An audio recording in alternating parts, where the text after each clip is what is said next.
Erin looks today. I repeat what that's it. I'd also like to say a big well done to Erin for creating such a perfect day for a perfect couple. I'm sure she has had many headaches for the last 2 years, organising such things as the venue, guest lists, dresses, rings, flowers, menus, photographers, entertainment, table plans, invitations, just to name a few. Yes. Well done, Erin. Well done, Erin. Well done, Erin. I suppose if I'm to praise one of Team Fletcher, I should really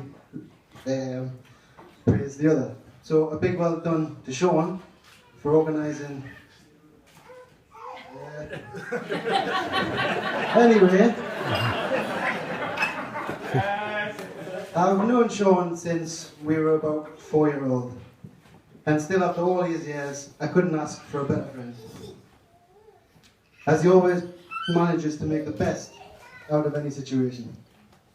And it's thanks to his imagination that we created such games as Ball in the Jar and Cemetery Cricket, which filled many of ours. A few words to describe Sean. Caring, honest, intelligent, generous, funny. Sorry Sean, I can't read your writing. What is it? It's tradition to tell a story that would embarrass the groom. Yes. But I would like to be invited to future events, so I'm going to skip this part. How many weddings do you think he's going to have? I was thinking children, yeah. I'm now going to pass you on to the next best man, or the better man, as he likes to be known.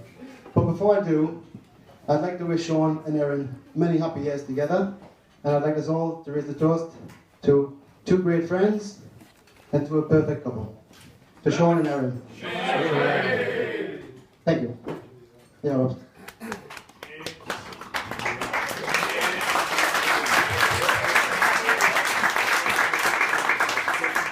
Thank you, Tony. So, the part you've all been waiting for. I'll keep this relatively short because I know you're all looking forward to your meal and more drink and a bit of a dance later. And I don't want to go on all night.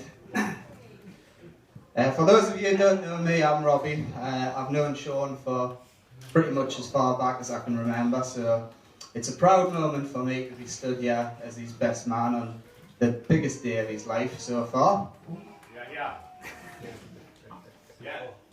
You know, we bonded well as kids over a mutual love of music, football and immature humour, three things that we still have in common to this day. And it was during middle school that we all decided that we'd like to start a band together. Sean, myself, Tony and Steve Liddell, who's lurking around somewhere. Yeah, the Liam Gallagher of Anik. We all decided to start playing instruments. Myself and Steve were on guitar, Tony on bass, Sean on drums. Pretty much because I think he just wanted to hit things hard as a release for his anger. Not that I'm saying he's got a bad temper or anything, but I remember on one of our trips to Malta, we were having a game of five-a-side, just a quiet, friendly game against a local team, where Sean got a little bit carried away when the opposition goalkeeper was having the game of his life, and Sean started shouting expletives that I couldn't possibly repeat here in front of little children. Not only that, but later on in the game, he even took one of his own team members out, Tony, tackling him into a wall, giving him a nasty gash on the head and arm. I mean, I'm all for wanting to win a game, Sean, but don't take out your own teammates. But I don't want to just focus on his bad points, because, like I say, I don't want to keep you here all night. Getting back to our band days, we played a few variety shows at the high school with mixed results, but undoubtedly the highlight of our career was a gig we played in Sea Houses, which was, yeah, Kev's laughing, he remembers, which was a heroic effort from Sean, considering he was just shortly recovering from a hernia operation. We were very grateful for the effort he put in that night. Sorry. He was in a lot of pain. Not as much pain as the audience that had to listen to the racket that we were putting out that night. Given our love of music, we decided a year or so later that we wanted to go to our first music festival. So we decided to travel down to Leeds for the weekend.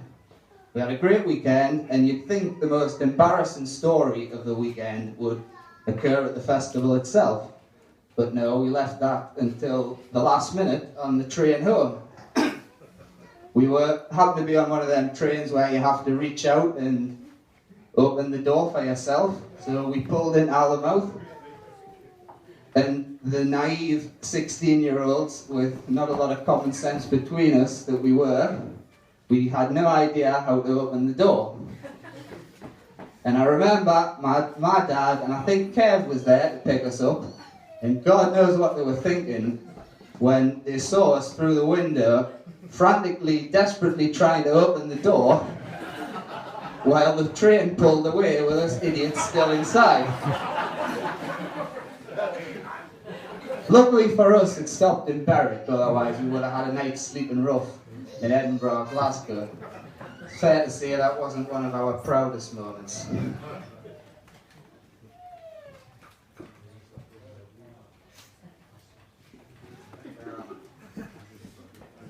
So we've had a lot of good times together through the years, and having grown up together, it's a little bit surreal, I have to say, to see him here in such a mature, grown-up environment. But it's every guy's dream to meet a nice woman to look after you and pamper you after a hard day at work.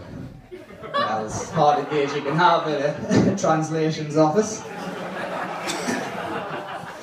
I suppose all that solitaire and football manager can take it out of you mentally.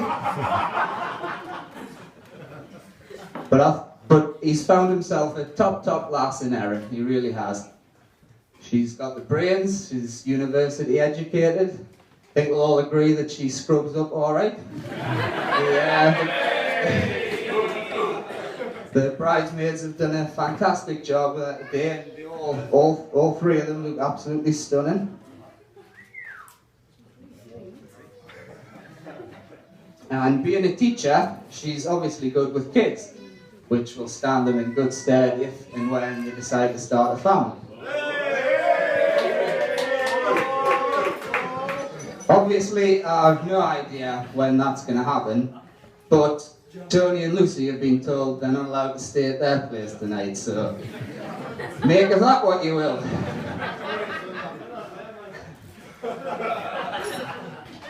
And we all know teachers do alright for money,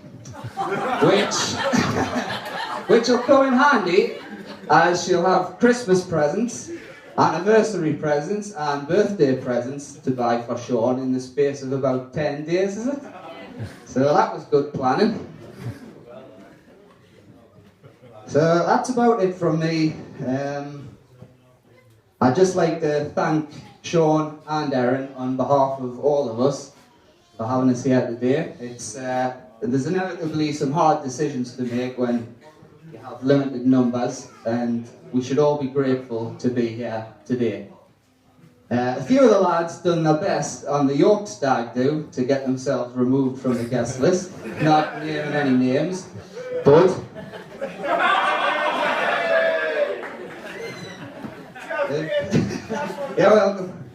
they've chosen a lovely venue, and we've had some cracking photos taken outside.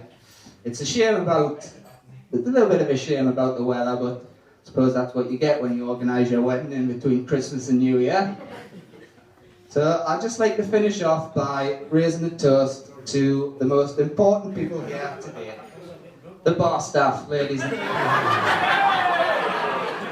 You're doing a cracking job, keep up the good work. No, seriously,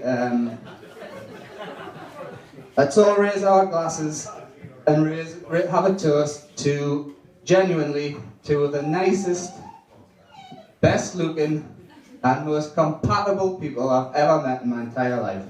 Erin and Sean. Thanks for listening.